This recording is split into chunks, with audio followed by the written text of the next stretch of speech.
زمین میں پہاڑ اس لیے گاڑ دیے ہیں کہ یہ ڈگمگائے نہ، ہچکولے نہ کھائے، تمہیں کام کرنے میں مسئلے نہ بنے۔ حالانکہ زمین سورج کے گرد دو طریقوں سے، ایک تو یہ سپن کرتی ہے، روٹیٹ جسے کہتے ہیں انگریزی میں، ایک یہ ریوالو کرتی ہے کہ اس کے گرد مدار میں گھومتی ہے، اور اس کی سپیڈ بہت زیادہ ہے۔ جیسے ایک اچھی گاڑی جو وزنی بنائی گئی ہو تو وہ روڈ کے اوپر جم کے چلتی ہے، جو مسافر ہوتا ہے اسے کوئی ٹینشن نہیں ہوتی، سکون سے وہ اپنا سفر جاری رکھتا ہے۔ ایسے ہی اللہ تعالیٰ کہتے ہیں کہ ہم نے زمین کے اندر پہاڑ گاڑ دیے ہیں ان طویل بہم، کہ کہیں وہ ہل نہ جائے، اور پھر ہم نے اس زمین کے اندر ہی پہاڑوں کے اندر درے رکھے ہیں، رستے بنائے ہیں، جن کے ذریعے تم ایک منزل سے دوسری منزل، ایک جگہ سے دوسری جگہ جاتے ہیں۔ پھر اللہ تعالیٰ کہتے ہیں وَجَعَلْنَا السَّمَاءَ سَقْفًا مَحْفُوظًا، اللہ نے آسمان کو ایک محفوظ چھت بنایا ہے۔ دیکھیں ہمارے ہاں لینٹر کچھ عرصہ کے بعد نکارہ ہو جاتے ہیں، زلزلہ آ جائے تو ہماری بلڈنگیں گر جاتی ہیں، کوئی میزائل پھینک دے تو تب گر جاتی ہیں۔ تو اللہ نے ایسی چھت بنائی ہے، جب سے بنی ہے اس کے اندر کوئی فالٹ ہی نہیں آیا۔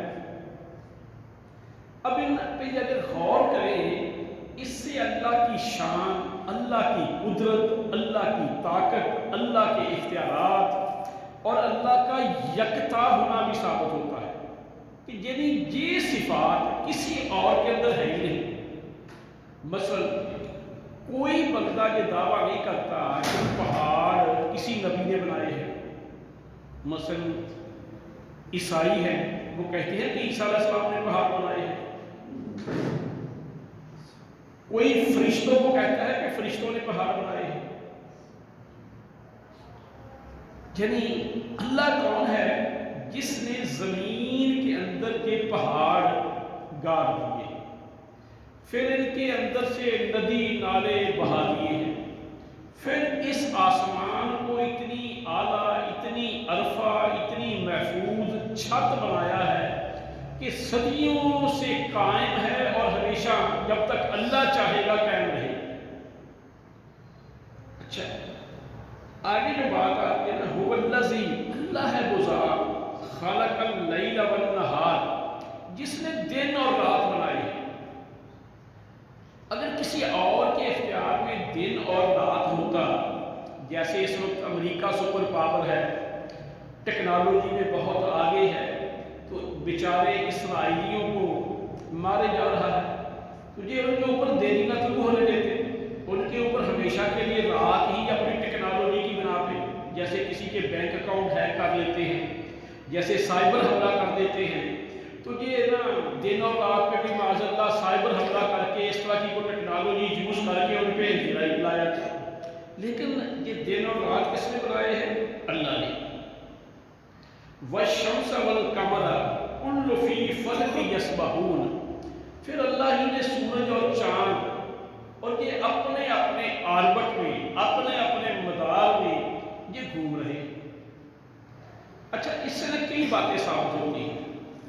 ایک تو بات ثابت ہوتی ہے کہ یہ دنیا کی بقا حرکت سے ہے، تحریک سے ہے، ہر چیز ہی حرکت میں ہے، سورج، چاند، ستارے، سیارے، حتیٰ کہ یہ یونیورس، یہ کائنات بہت سپیڈ سے پھیل رہی ہے، بڑی ہو رہی ہے۔ پہلے سے کائنات پھیل رہی ہے، لیکن ہماری زمین سکڑ رہی ہے۔ یہ قرآن و حدیث کے اندر بھی باتیں ہیں اور سائنس بھی ان کو مانتی ہے، لیکن ہم بات صرف اس طرف رکھنا چاہتے ہیں کہ سورج جب سے اللہ نے بنایا ہے، جو اس کی ڈیوٹی لگی ہوئی ہے، کوئی لمحے کی بھی غفلت کے ساتھ کی اس نے غفلت کر دی۔ اب میں اور آپ اپنی زندگی میں کبھی کچھ، یعنی اس سے مراد کیا ہے کہ انسان کو بھی متحرک رہنا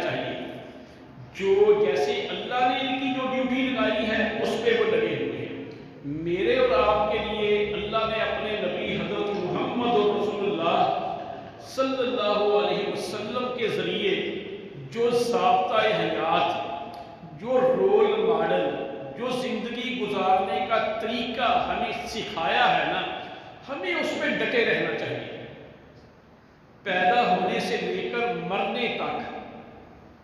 اور یہی ہمارے اسلاف کا طریقہ ہے، یہی ہمارے اسلاف کا طریقہ ہے۔ اب یعقوب علیہ السلام، ام کنتم شہداء اذ حضر یعقوب الموت، کیا تم قریب تھے جب یعقوب علیہ السلام کو موت آئی؟ اب بندہ سوچتا ہے کہ آخری وقت ہے، اب تو میں مرنے لگا ہوں، تو فوراً اپنی اولاد کو اکٹھا کر کے توحید کی دعوت دینا شروع کر دوں۔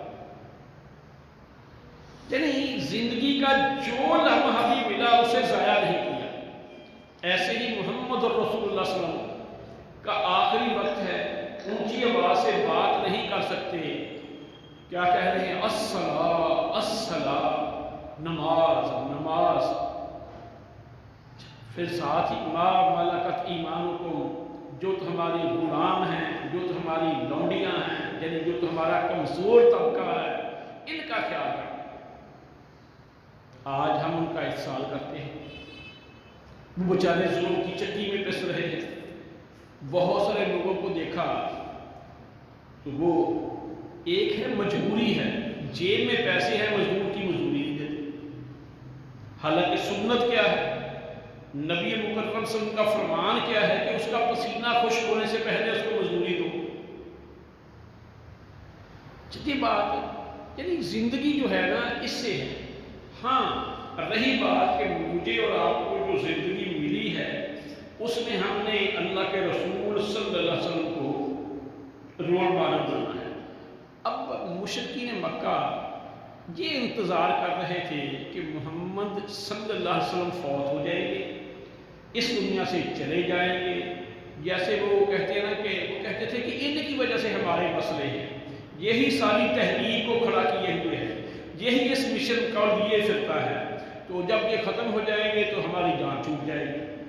اللہ تعالیٰ نے اس کے جواب میں کیا کہا؟ وَمَا جَعَلْنَا لِبَشَرٍ مِّن قَبْلِكَ الْخُلْدَ، کہ اے نبی تجھ سے پہلے کوئی بھی جو انسان، خواہ وہ نیک تھا خواہ کوئی بد تھا، ہمیشہ کے لیے کوئی نہیں آیا۔ عمر زیادہ اور کم ہو سکتی ہے، نوح علیہ السلام کی 1000 سال عمر ہو سکتی ہے، لیکن نوح علیہ السلام ہمیشہ کے لیے آئے۔ تو کیا اللہ تعالیٰ کہتے ہیں وَمَا جَعَلْنَا، اور نہیں ہم نے، وَمَا جَعَلْنَا لِبَشَرٍ مِّن قَبْلِكَ الْخُلْدَ أَفَإِن مِتَّ، اگر تم فوت ہو جائے گا فَهُمُ الْخَالِدُونَ، یہ آپ کی وفات کا، آپ کے مرنے کا انتظار کر رہے ہیں، کیا انہوں نے دنیا میں ہمیشہ رہنا ہے؟ آگے اللہ نے کہا کل نفس ذائقۃ الموت، جو بھی ذی روح چیز ہے، جو بھی سانس لینے والی چیز ہے، اس نے موت کا ذائقہ چکھنا ہی چکھنا ہے، کوئی بھی۔ ان دونوں آیات سے ثابت کیا ہوتا ہے کہ خضر علیہ السلام بھی دنیا میں نہیں ہے، اور کوئی بھی جو اس کائنات میں آیا یا تو وہ آ کے چلا گیا، اگر کوئی اس وقت ہے تو وہ چلا جائے گا، اگر کوئی آئندہ پیدا ہوا تو وہ بھی چلا جائے گا۔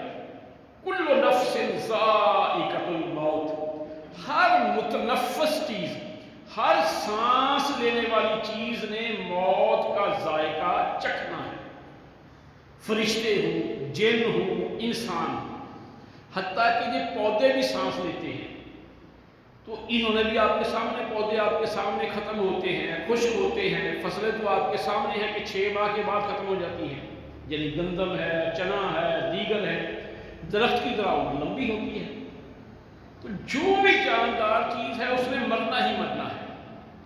اب میرے بھائی، لیکن آگے اللہ تعالیٰ کہتے ہیں مرنا تو ہے، ہاں دنیا کے اندر ہم نے نا ان کو آزمانا ہے۔ وَلَنَبْلُوَنَّكُم بِشَيْءٍ مِّنَ الْخَوْفِ وَالْجُوعِ وَنَقْصٍ مِّنَ الْأَمْوَالِ۔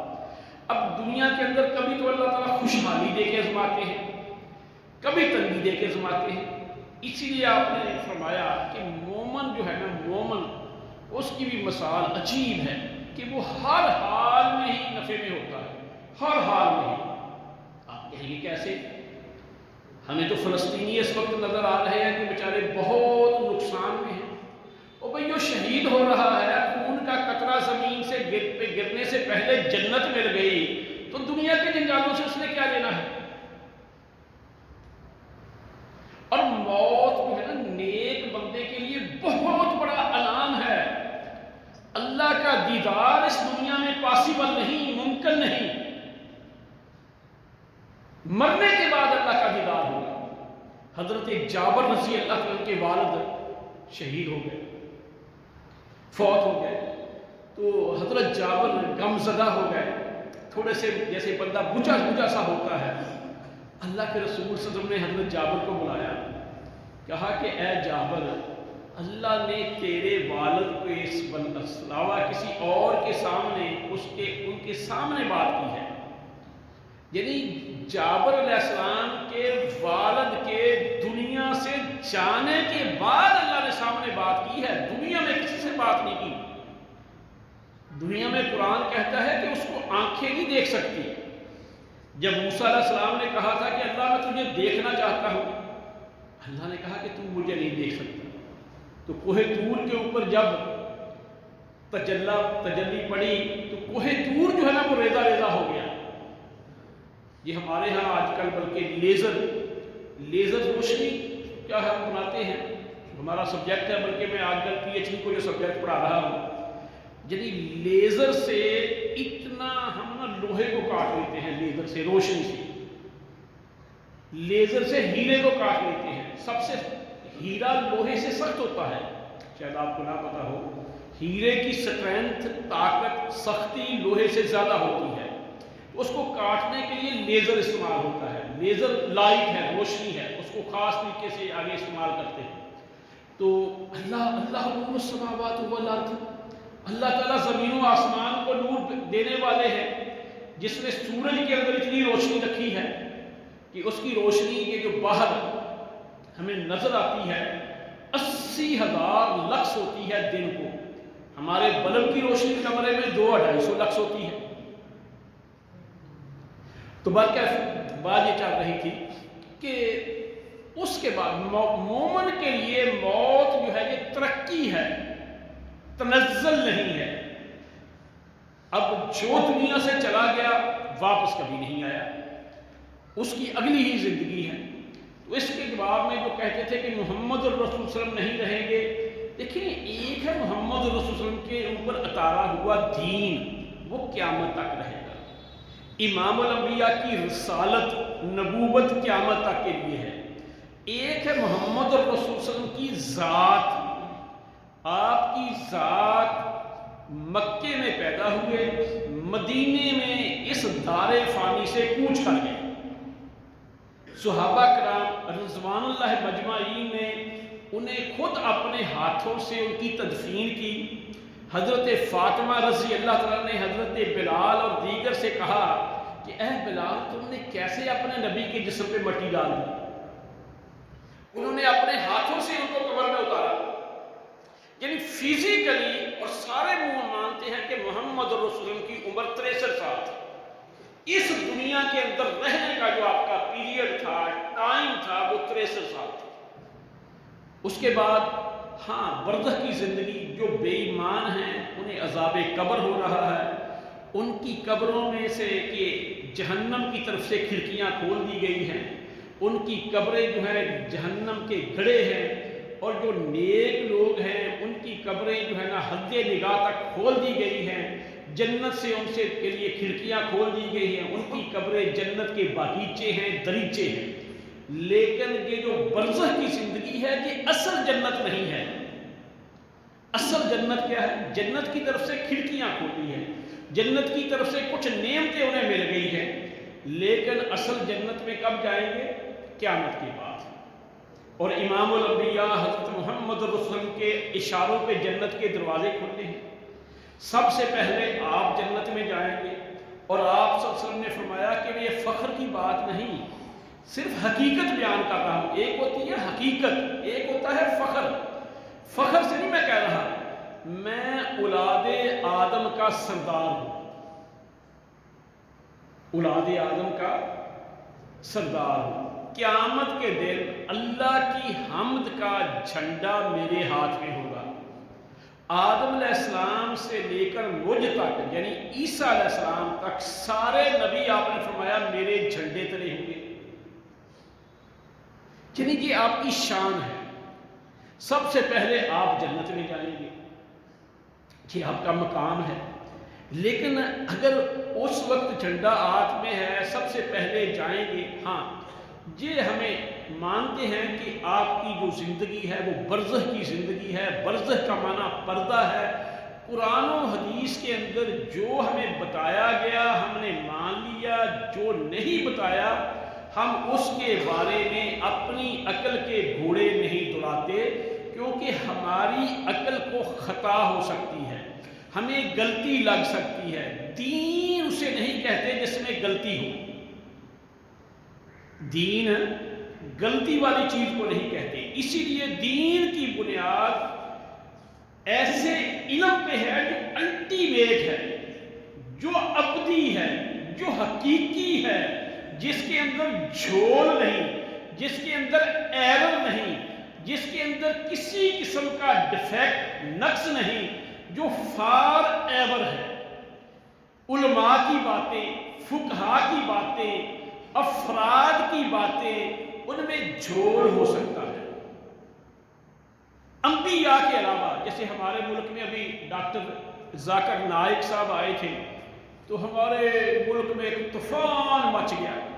اب اس میں کوئی شک نہیں کہ ڈاکٹر ذاکر نائک صاحب اللہ ان کو لمبی عمر دے، ان کی حسنات کو قبول فرمائے، ایک انسان ہے، ایک انسان، نبی نہیں ہیں، معصوم عن الخطا نہیں ہیں، فرشتے نہیں ہیں، بشر ہیں، عالم ہیں، گرتے ہیں شاہ سوار ہی میدان کارزار میں، وہ طفل کیا گرے جو گھٹنوں کے بل چلے، تو بشری تکانے سے ان سے بھی غلطی ہو سکتی ہے۔ یہ عقیدہ جو ہے نا، یہ ہم فتویٰ نہیں دیتے سوائے اہل حدیث کے کسی کا نہیں، کہ اللہ کے رسول کے علاوہ ہر بندے سے غلطی ہو سکتی ہے، کوئی بندہ غلطیوں سے پاک نہیں، صرف محمد الرسول صلی اللہ علیہ وسلم یا دیگر نبی۔ انبیاء کا معنی، معصوم کا معنی ہوتا بچایا گیا، ان کا اللہ کے ساتھ ہارٹ لائن کے ذریعے ہر وقت رابطہ ہوتا ہے، فوراً اللہ کی طرف سے وحی آ جاتی ہے۔ بعد کے علماء جو بھی کریں، مثلا حضرت عائشہ ام المومنین رضی اللہ عنہا بہت فقیہ عورت تھی، اللہ کے رسول کے ساتھ عمر کا حصہ گزارا، پھر آپ کے بعد ان کی لمبی عمر یعنی آپ کے جانے کے بعد تقریباً ان کی عمر 63 سال تھی، یعنی 63 سال ان کی عمر تھی، تو آپ کے بعد بہت عرصہ تک وہ زندہ رہی، ان سے بہت ساری حدیثیں مروی ہیں، کیونکہ اللہ کے رسول کے بعد جو بندہ جتنی زیادہ دیر دنیا میں رہا اتنے ہی لوگوں نے زیادہ سوال پوچھے، اتنا ہی اس کو اللہ کے رسول کی باتیں حدیثیں آگے بیان کرنے کا موقع ملا۔ اس لیے جن صحابہ سے زیادہ روایات ہیں ان میں سے ایک حضرت عائشہ ہے۔ لیکن رضاعت کا مسئلہ ہمارے کوئی فرقہ پر، سارے فرقوں کے جتنے بھی ہمارے اس وقت علماء ہیں سب تسلیم کرتے ہیں کہ رضاعت کے مسئلے میں دیگر صحابیات امہات المومنین اور صحابہ کا موقف ٹھیک ہے۔ حضرت عائشہ کو بھول لگی تھی، یعنی اگر کوئی بچہ کسی عورت کا دودھ 2 سال کی عمر میں، بچے کی عمر اگر 2 سال نہیں ہوئی، چھوٹا ہے 2 سال کا ہے، 1.5 سال کا ہے، 2 سال کی عمر سے پہلے کسی عورت کا دودھ اتنا پی لے کہ اس کا پیٹ بھر جائے، اس کی آنتیں پھیل جائیں، تو پھر رضاعت ثابت ہو جاتی ہے۔ جو رشتے خون کی بنا پہ حرام ہیں وہ رضاعت کی بنا پہ بھی حرام ہیں۔ ایک بالغ بندہ اگر کسی عورت کا دودھ پی لے اس پہ رضاعت ثابت نہیں ہوتی، یہ سب متفقہ مسئلہ ہے، لیکن حضرت عائشہ کو بھول لگی، وہ اس کی بھی قائل ہے۔ اب اس کی بنا پہ ان کی شان میں فرق نہیں آتا، ان کے مقام میں فرق نہیں آتا۔ دیکھیے انسان، ان کی حسنات بہت ہے، ان کی نیکیاں بہت ہے، ان کا صبر بہت ہے، انہوں نے صبر جمیل کیا جب ان پہ تہمت لگی۔ اب یہی بتایا کہ ایک بندہ گناہ گار بھی نہ ہو، اس نے غلطی بھی نہ کی ہوئی، اس نے قربانیاں ہی دی ہوں، اس پہ لوگ تہمت لگا دیں سے بڑا دکھ لگتا ہے. یعنی پاک باز بھی ہو اور پھر غلطی تہمت لگانے والوں میں غلط فہمی. اچھا چلو اس کو ہی لے لیں، کتنے جید صحابہ اس غلط فہمی میں شکار تھے. تو یعنی ہر بندے کو غلطی لگ سکتی ہے سوائے نبیوں کی. تو یہ دین سیکھنے کے لیے یہ ضروری ہے کہ ہمیں یہ چاہیے کہ قرآن و حدیث کو ہم سمجھیں. تو اب بات چل رہی تھی ہماری کہ مجھے اور آپ کو چاہیے کہ دین سیکھیں اور دین کو آگے پھیلائیں اور پھر اس پہ عمل کریں.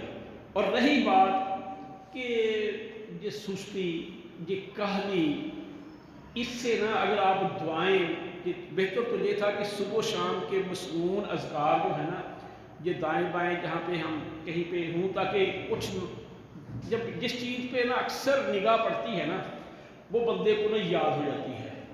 کئی دفعہ ایسے بیٹھا ہے نماز کے بعد بندہ ادھر منہ کرتا ہے، ان کو بیٹھے بیٹھے پڑھ لیتا ہے. مغرب پڑھنے آیا تو ادھر منہ کیا تو ان کو بیٹھے بیٹھے پڑھ لیا. ان دعاؤں کو اگر دیکھیں، ان کے ترجمے پہ غور کریں تو آپ حیران ہو جائیں گے کہ جو بندہ کبھی کسی سکول نہیں گیا، کسی استاد سے سبق نہیں لینے گیا اور آج سے صدیوں پہلے پیدا ہوا، اتنے جامع کلمات میں ہمیں یہ دعائیں کیسے بتا گیا؟ آپ ان پہ غور کر کے دیکھیں. اتنی جامع دعائیں ہیں اور اتنی خیر کی باتیں ہیں، کبھی غور کریں ان پہ. اسی ایک بات پہ غور کر لیں، محمد رسول اللہ صلی اللہ علیہ وسلم کا نبی ہونا ثابت ہو جاتا ہے. اور پھر اس زمانے میں دیکھیں بندہ نا ماحول سے متاثر ہوتا ہے. جو کسی علاقے میں چیزیں پائی جائیں تو وہ اس کے لیے اثر انداز ہو جاتی ہے. جیسا کہ آج کل ہم یعنی کہیں بھی گئے، خود بھی یہ کبھی سوچتے ہی نہیں میں نے 2 دفعہ چائے پی لی ہے، 3 دفعہ پی لی ہے، 4 دفعہ پی لی ہے، لیکن جی مہمان آ گئے پھر آ گئے، دفتر میں بیٹھے پھر آ گئے جن کے ساتھ. یعنی وہ فیشن کے طور پہ، یعنی جو بھی کسی علاقے کا رسم و رواج ہونا ان کا اثر ہوتا ہے. لیکن امام الانبیاء حضرت محمد رسول صلی اللہ علیہ وسلم نے اس زمانے کی جو غلط رسم و رواج تھے نا، ان بتوں کو توڑا، ان کو توڑا.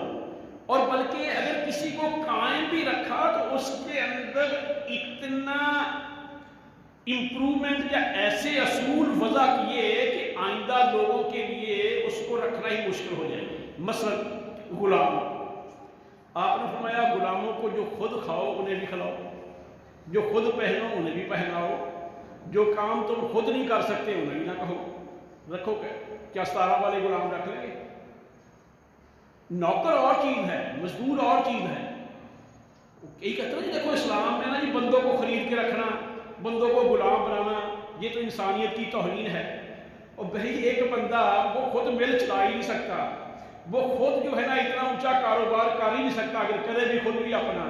اگر اس کو اتنے اونچی گاڑی میں سفر کرنے کی سہولت ملے، اتنا اعلیٰ لباس ملے، اتنی اعلیٰ خوراک ملے تو اس کے تو مفت میں مزے لاتے ہیں. یہ اصول بیان کیے محمد رسول اللہ صلی اللہ علیہ وسلم نے غلاموں کے، اگر غلاموں کا سسٹم برقرار بھی رکھا. تو اللہ سے دعا ہے اللہ مجھے اور آپ کو قرآن و حدیث کو سمجھنے اور اس پہ عمل کرنے کی توفیق عطا فرمائے. وما علینا الا البلاغ.